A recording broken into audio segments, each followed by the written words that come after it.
पापा क्या हुआ फिर, क्या कर दिया उसने? नहीं बेटा वो बात नहीं है, बस लग रहा है कागज होने के बाद से। पापा आपने खुद दिया ना कागज, अब उसपे प्रिया का क्या दोष? आप लोग हमेशा उसके पीछे क्यों पड़े रहते हो? अरे बेटा मैं पीछे नहीं पड़ा, मैं तो बस। पापा सुनो, ये घर अब हमारा भी है। प्रिया को अपने तरीके से रहने का हक है। वो नौकरी करती है, थकी होती है, हर वक्त चाय पानी नहीं करेगी। बेटा ये चाय पानी की बात नहीं है, ये इज्जत की बात है। पापा बहुत थक गया हूँ, प्लीज अभी नहीं। और चला गया। ससुर वहीं बैठे रहे, अकेले, एकदम अकेले। शनिवार की रात प्रिया ने घर में पार्टी रखी। अमित के दोस्त, प्रिया की सहेलियां, म्यूजिक तेज, लाइटें कम। ससुर एक कोने में बैठे थे।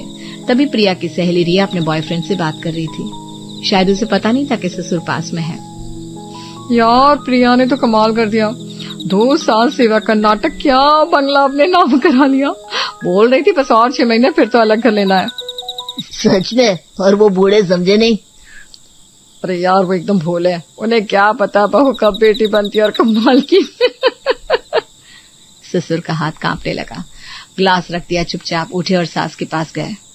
सुनो चलो अंदर। कमरे में आकर ससुर चुप बैठ गए। सास ने पूछा तो सब बता दिया। सास की आंखें भर आई, फिर धीरे से बोली, मैंने कहा था आपसे, जिस रात वकील आया था मैंने कहा था रुको थोड़ा बाक लो, लेकिन आपने सुना ही नहीं। हाँ मेरी गलती हो गई, मैं अंधा हो गया था उसकी बातों में। बेटी ही बेटी सुनकर दिल भर आया मेरा, और मैंने सोचा ही नहीं। जो बेटी होती है ना वो मांगती नहीं है, खुद मना करती है। यही तो चाल थी इसकी। ससुर की आंखों से आंसू निकल आए। अमित को भी पता था शायद। दोनों चुप हो गए। बाहर म्यूजिक और तेज हो गया। सास उठी और बाहर आकर बोली, प्रिया बेटा थोड़ा म्यूजिक कम करो, रात हो गई है, पड़ोसियों को तकलीफ होगी।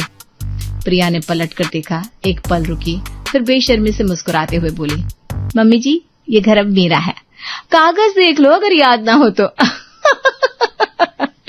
मैं जो चाहूं करो इस घर में, आप अपने कमरे में जाइए और आराम कीजिए। पूरी पार्टी में एक पल को सन्नाटा छा गया। फिर सब अपनी बातों में लग गए। सास वहीं खड़ी रह गई पत्थर की तरह। आंखों में आंसू थे लेकिन एक बूंद नहीं गिरे। ससुर दरवाजे से सब देख रहे थे। धीरे से बोले, बेटी नहीं, मैंने घर का मालिक बना दिया एक अजनबी को। पहले हर शाम ससुर के 3-4 दोस्त आते थे, रामलाल जी, शर्मा जी, गुप्ता जी, चाय की चुस्की, अखबार की बातें, मोहल्ले के किस्से, और प्रिया खुद ट्रे में चाय लेकर आती थी। लीजिए चाचा जी, रामलाल अंकल आपके लिए अदरक वाली। सब खुश होते, प्रिया की तारीफ करते। लेकिन अब वो दिन गए। एक शाम शर्मा जी आए तो प्रिया दरवाजे पर ही मिल गई। शर्मा अंकल, पापा जी की तबीयत ठीक नहीं है, आप लोग कुछ दिन मत आया करो। अरे बेटा हम तो बस। अंकल जी वैसे भी रोज रोज आना, चाय पानी थोड़ा तकलीफ तो लगता है, आप समझ रहे हो ना। शर्मा जी चुपचाप लौट गए। अगले दिन ससुर खुद नीचे पार्क में पहुंच गए। रामलाल जी, शर्मा जी, गुप्ता जी सब वहीं बैठे थे। अरे भाई साहब, कल शर्मा जी बता रहे थे सब ठीक है ना? ससुर रुके नहीं, सब बता दिया। पार्टी वाली बात, कागज वाली बात, बहू का जवाब, सब कुछ। पार्क में पल भर के लिए सन्नाटा छा गया। भाई साहब सच बोल रहे हो, ऐसा भी होता है? अरे यार 2 साल सेवा का नाटक, हमें तो लगता था इस घर में तो बहू नहीं बेटी आई है। और बेटा भी चुप है। ससुर की आंखें झुक गई। बेटे को भी पता था सब, वो भी उसी के साथ है। गुप्ता जी ने कंधे पर हाथ रखा। भाई साहब घर में भगवान की जगह किसी और को बिठा दो तो यही होता है। ससुर कुछ नहीं बोले, बस दूर आसमान में देखते रहे। 1 महीने में घर पहचान में नहीं आया। प्रिया ने सारा फर्नीचर बदल दिया। वो पुरानी गद्देदार कुर्सी जिस पर ससुर रोज अखबार पढ़ते थे गई। सास की रसोई में लगी हुई पुराने मसाले की रैक गई। दीवारों पर लगी पुरानी तस्वीरें उतार दी गई। प्रिया बेटा वो शादी की तस्वीर अमित के बचपन की।